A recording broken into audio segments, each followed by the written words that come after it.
binoculars up there. You've got a glass coffee mug, a wrench, and is that all? Oh, and there's a megaphone piece. I guess it's a blaster chilling in there. Probably is a Jawa's junk shop if that blaster is there, because that's the kind of blaster they usually use for Jawas. And there is a sort of handgun style blaster hanging from the ceiling up there as well. So that's a neat little thing. I like it quite a lot, and I like the idea of there being a little stall included. And then finally, our last one, I guess this is meant to be someone's abode, someone's home. I am really, really fond of this. I think it was like the second last thing that we built, but something about this, it really appeals to me. And once again, this could have been a great little set. If this were a set by itself, I'd buy 2 or 3 to build out a Tatooine scene. I think it just works really, really well as a generic home for Tatooine citizens. You've got some random pieces of junk here, like pieces of a pod racer or something like that. There is some more equipment in this crate. The greebling on top works especially well for this one, with the vents and the lightsaber rods here in light bluish grey, and these are actually hinge joint pieces just being used for decoration. Nice part usage there. That really is nice part usage. And then a sort of, I like to think these are like air conditioning vents or something. But then we can also take these roofs off and then get a really good look inside as well. So we've got a shovel on the wall. This is a pulley piece, but it works as just a kind of random piece of junk. Macro binoculars, once again, I think every corner of this thing has macro binoculars. A chainsaw piece, unfortunately not trans clear orange. But one of my favorite details is that whoever lives here is hoarding what appears to be a kyber crystal. Or at least that's my headcanon for what it is. And I think those pieces have been used to resemble kyber crystals before, so it's not completely outside of the stretch of imagination. So that's our final little home, or final little build. And I think it's a fine one to end on. These, like I said, add a lot to the overall set. They didn't need to be included, but I feel like the set would have felt like it had less soul if it didn't have, especially these 3 things. This, take it or leave it.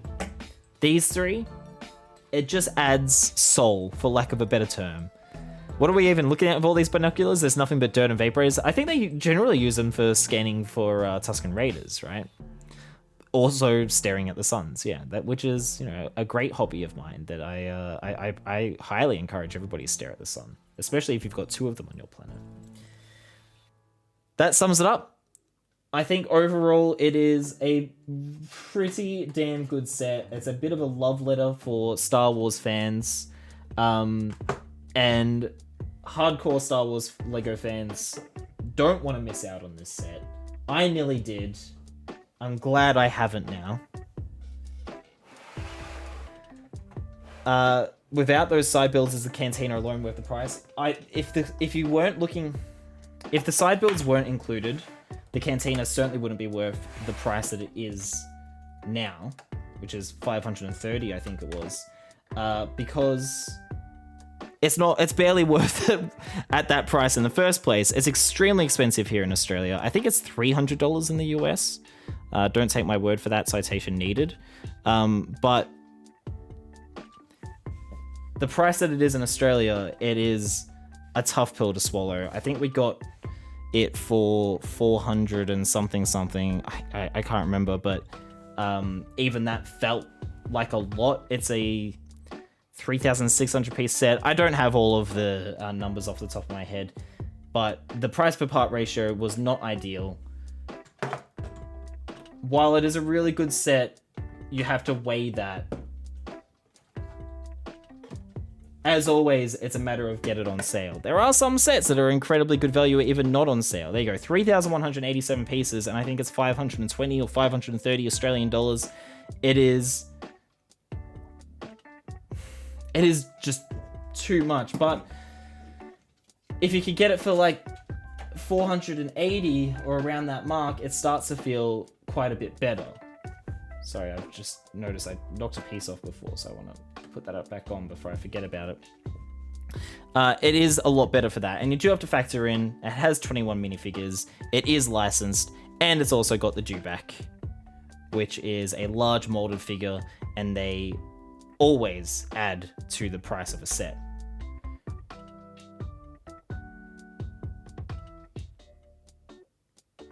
It is now my largest Star Wars set, beating the 10CV4 by some 1,000 or 2,000 pieces.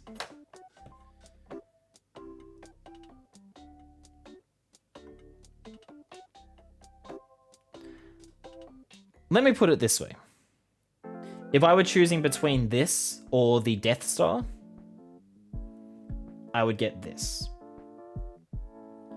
Because it works as both a playset and as a display model. The scale is good. The minifig collection is good. And the price is better than the Death Star as well. And again, on the minifigures, it's a bunch of characters that you aren't going to see in other sets until they do another Mos Eisley Cantina in a few years. $350 US does feel a lot better for this set. It's much closer to the 10 cent per piece price per part ratio that is the sweet spot. So that's my piece. I'm done with this. UK price is at £319. You guys are getting screwed like we are compared to the US dollar, because that's about $600, I think, Australian. Gee, maybe I'm wrong about the price. I can't remember how much it is in Australian dollars now. Do you want to look that up for me? I feel like it was 530. I feel like that was the Australian retail price for it. Maybe that's what I paid for it, and it was actually $600. I know Diagon Alley was $600. That felt like it was worth $600. This doesn't feel like it's worth its retail price. 700 on Amazon New Zealand. That's crazy. It is a pricey one, and it was a tough pill to swallow, but I am glad that I got it in the end. I'm going to go put it aside now so we can build our advent calendar stuff and then get started on Arishem Shadow. So I'll be back shortly. Don't go anywhere. We've got more Lego goodness ahead.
think I've fixed the issue with all of the buttons that should be muting my mic, not muting it. So let's see how that fares. Hello, I'm back. Yes, and we are set up with the advent calendar. I used my time wisely. Yeah, I realized that fixing the mute button for one of my buttons didn't change all of them, which for some reason I thought it would. So I had to go through and change all of my buttons quickly so that they would actually mute. So case in point, this should mute my mic this time.